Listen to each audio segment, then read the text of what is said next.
There really is no sell America or sell US trend.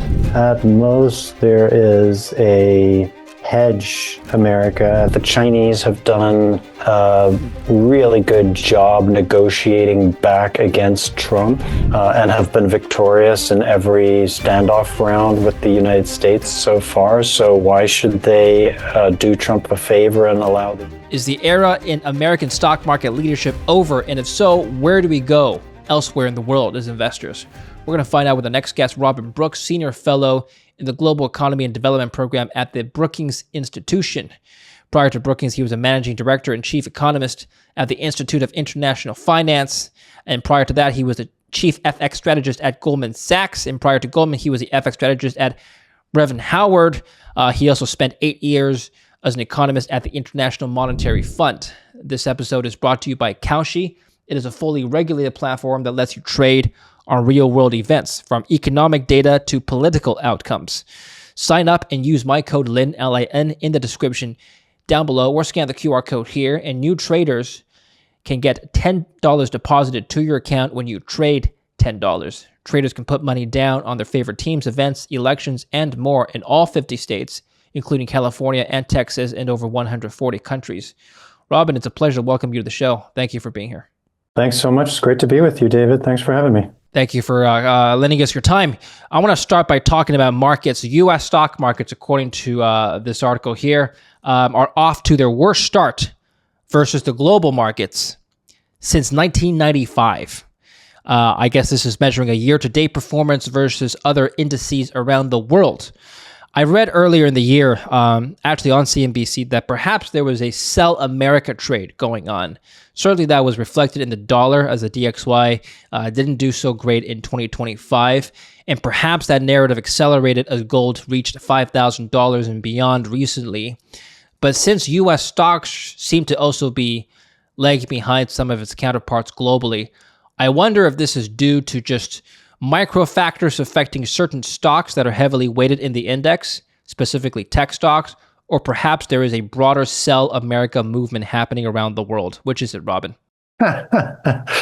Okay, so I can certainly speak to the international dimension, which is that we have hard data on foreign flows into the United States. So what is it that foreigners are buying, or are they heading for the exit? And actually, David, this will surprise you. Foreign flows into U.S. longer-term assets, so I'm talking about equities or agency debt, so housing, mortgage-backed securities, corporate debt, all these flows are at record highs. So there really is no sell America or sell US trend. At most, there is a hedge America, and this kind of goes to your question on the DXY. You alluded to it a little bit. So it is true that people perhaps are hedging their purchases in the United States to a greater extent than they used to in the past. So I guess what I'm saying is, to your question, is this about U.S. specific idiosyncratic noise in the U.S. stock market, or is it about sell America? I think it's the former. Okay. Your research focuses on several emerging markets and developing markets as well outside of the U.S. Can you just give us a sense of which areas around the world may have the highest growth potential for an international investor, or let's say an investor who's diversified across regions? Yes. Great question. So I actually, I publish a daily Substack, and I try and make it, my ambition is to, having worked at Goldman, make it basically kind of Goldman fixed income type analysis, relevant for investors, accessible cheaply and widely. And I published on January 1 an outlook for the year, so I am expecting the dollar to fall. So abroad is better than domestic, including against the Canadian dollar. I expect emerging markets in particular, so the Brazils, the Mexicos, the Indonesias, the South Koreas, I expect those to do especially well. Why? Because there has been a dividing line basically between G10, which includes Canada, and emerging markets, which has basically always been about institutional quality, like what is central bank independence, how good are people that work at the treasury, at the finance ministry, et cetera. And these institutional quality differences are totally eroding. Because, for example, Fed independence is under attack in ways that we frankly would never have imagined. And so that means that emerging markets now are starting to look a heck of a lot better than they used to. And lastly, I think given this kind of institutional debasement that we're seeing, and we're obviously seeing it in the United States, but it's also very present in Europe. Central bank, the ECB is under pressure to monetize debt there just as much as the Federal Reserve is. There's basically a broader global push into safe havens. So the huge rise in precious metals that we've seen over the past year, gold, silver, platinum, those are basically part of that safe haven trade. And then in addition, any kind of safe haven currency, so Switzerland, Sweden, those things will outperform. Do you think there's still an incentive for central banks to continue buying gold in current environments? I am not a fan of the theory that the run-up in gold prices is driven by central banks.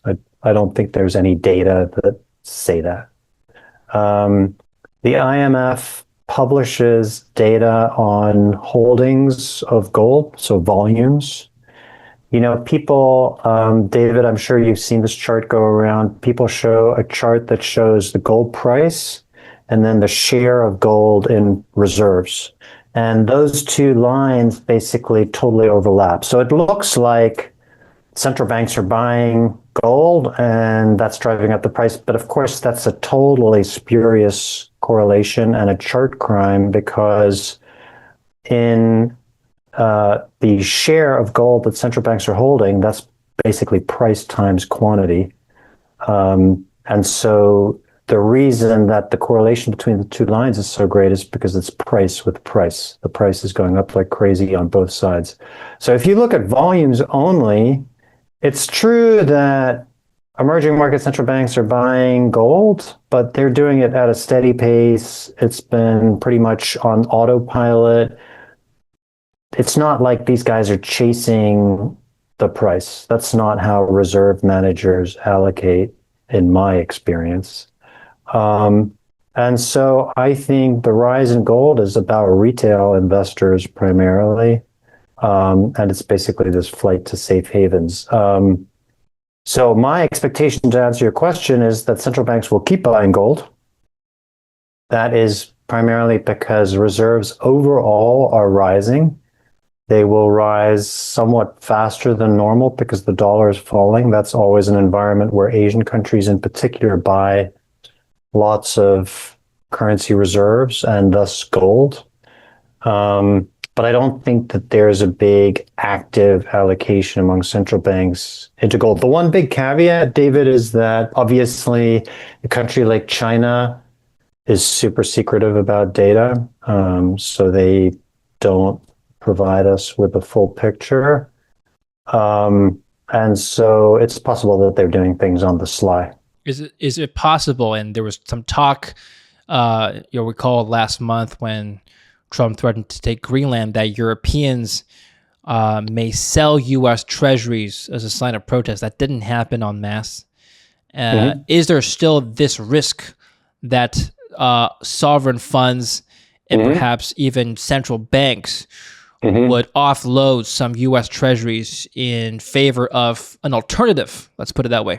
I think if you are a reserve manager and you're sitting, in the case of China or Japan or some of these other big holders of treasuries on trillions of dollars, your worst nightmare is to have word go out in the market that you're actively selling treasuries, right? Why? Because you're going to get completely front run in the markets. You're going to get clobbered. You're going to have big capital losses on your holdings of treasuries. So, first of all, I don't think that these guys have any incentive to advertise. I think if anything, they do it super slowly and they try and disguise it as much as possible so that they don't get front run. That would be a disaster for them. But my best guess is, David, foreign reserve managers, so by that I mean official government institutions, they're mostly just stuck in treasuries. What is different is foreign asset managers. You mentioned the Greenland week, right? This was the week of Davos. So that's mostly European asset managers putting a hedging overlay on their holdings of US assets. So that is a very real thing, and that happened in a pretty big way that week. Okay, I want to point out also that India and the U.S. reached an agreement, as you recall, earlier in February. Trump agreed to lift the 25% tariff on India after a deal was reached with India on Russian oil imports. My question is, Robin, going back to your call on emerging markets, do certain emerging markets' performances in the future depend on their compliance with U.S. Regulation and trade policy? In other words, long those companies, or countries rather, long those countries friendly to U.S., short the ones, less friendly. Yeah, great minds think alike. So a little while ago, I put together a Trump FX basket, basically long the emerging markets that Trump likes. So that's Argentina, for example, and short the ones that he doesn't. So that is maybe Brazil. Okay. And since he beats up on Brazil all the time, and of course, as you rightly point out, India might have migrated from the short side to the long side in that basket, right?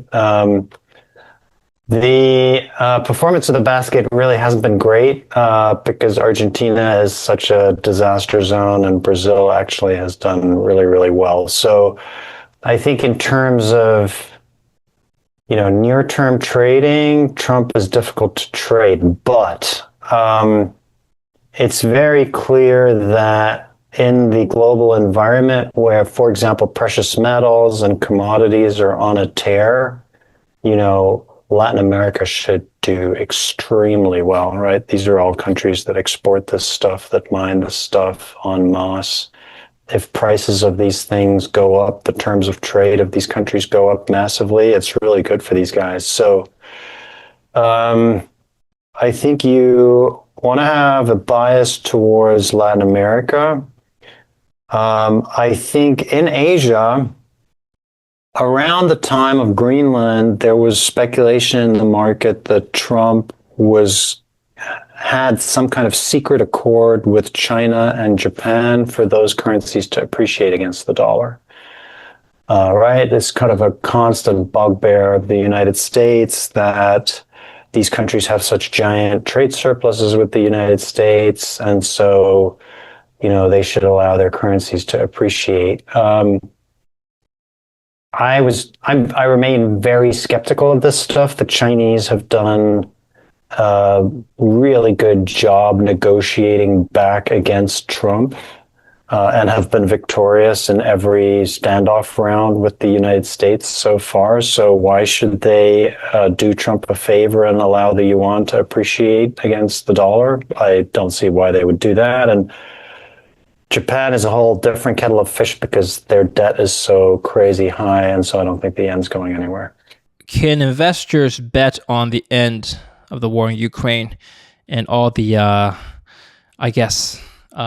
growth that comes with that, if that were to happen? Will Zelensky and Putin speak, according to this prediction market from Kaushi, before 2026, 16% chance, higher before 2029. So I guess the market believes that there's a higher than 50% chance that at least the two will come to the table by 2029. That doesn't mean peace. That just means negotiation.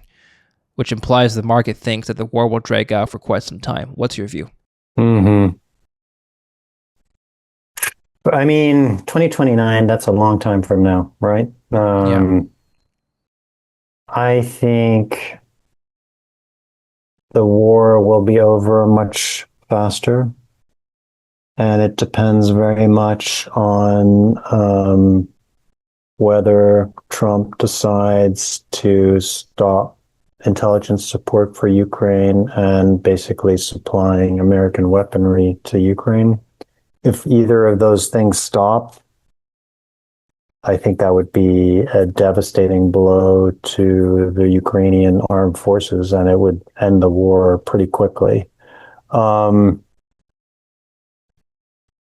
think the odds are pretty high that the war will end this year. Obviously, what matters are the terms under which that happens.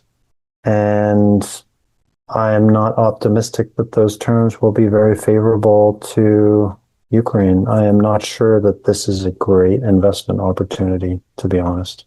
Do you see any repercussions from the European side if, let's say, the U.S. withdraws further support to Ukraine, even more so It'll than be a they have already? disaster.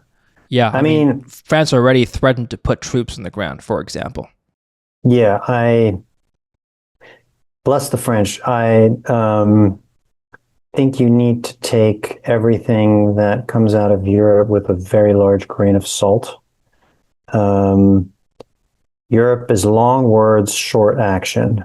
So what I mean by that, for example, one of the best statements on Russia that I've ever heard was by the late Senator John McCain. He was also a presidential candidate and a former Navy aviator for the United States who was shot down over Vietnam. After visiting Ukraine in 2014, after the Crimea annexation by Russia, he said Russia is a gas station masquerading as a country. That's totally true. So you can shut the country down because they basically depend on exporting 7 million barrels of oil per day. That's how they run their war machine. The Europeans are in a unique position to do that, to shut down all these oil exports, because most of the oil tankers that export Russian oil, they leave through the Baltic. So that's basically a European lake.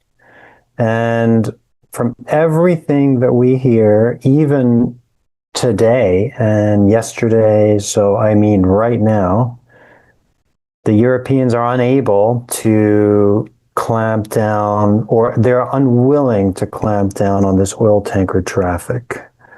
Why? Because they're scared of Russia.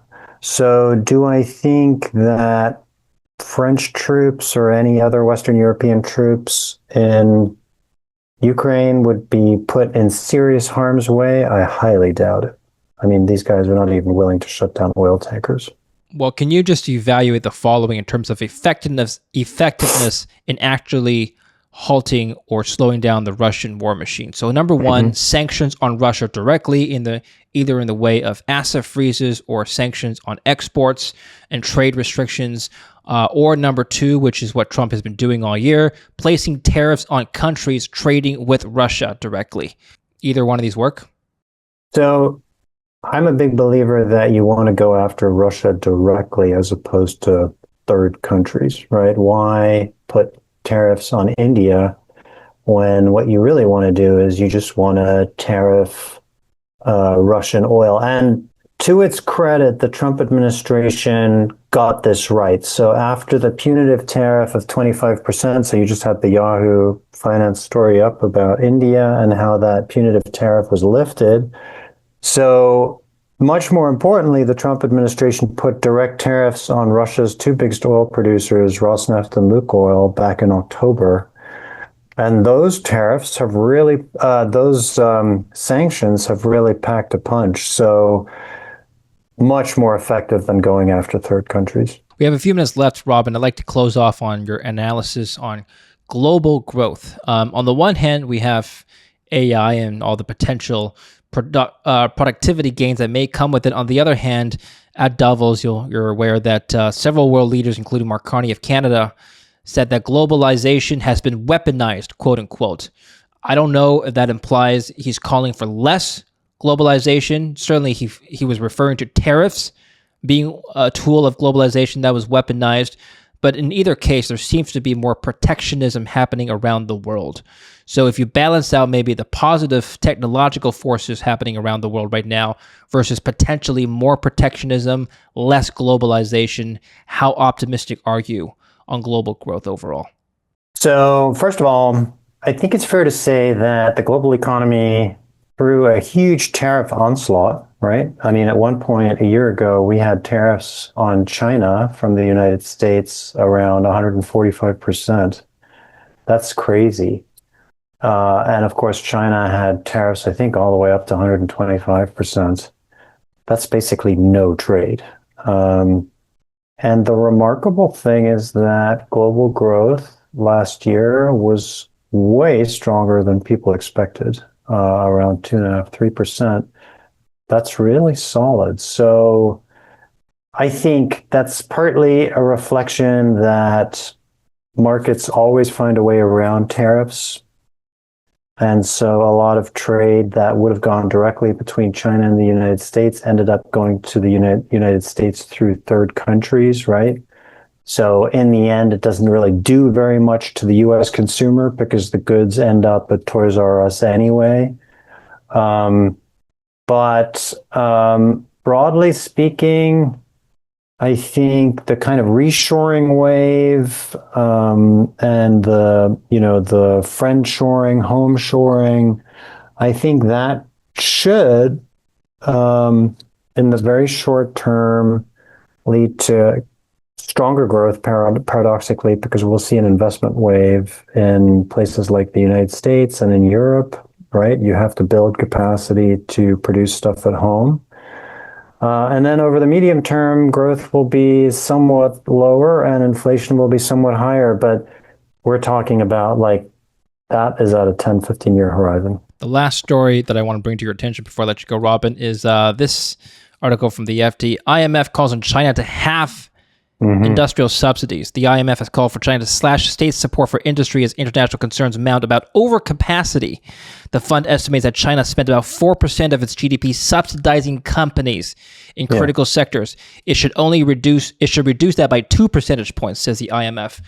Explain to us what's going on and why the international community needs to care about Chinese subsidies on their own companies. Huge issue.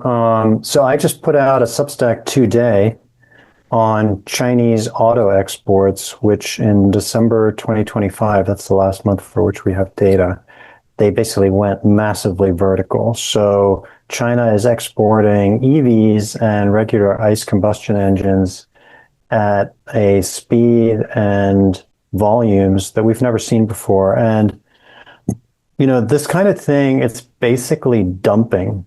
It is basically industrial policy to keep jobs in China, to keep people employed at the expense of other countries. Now, the pushback to that is, well, that gives you cheap cars that other countries can buy. But of course, if the livelihood of people gets destroyed in the process, then there's no money to pay for a Chinese car. So I think these subsidies are a major distortion of the global economy, and the IMF is right to call it out. Okay.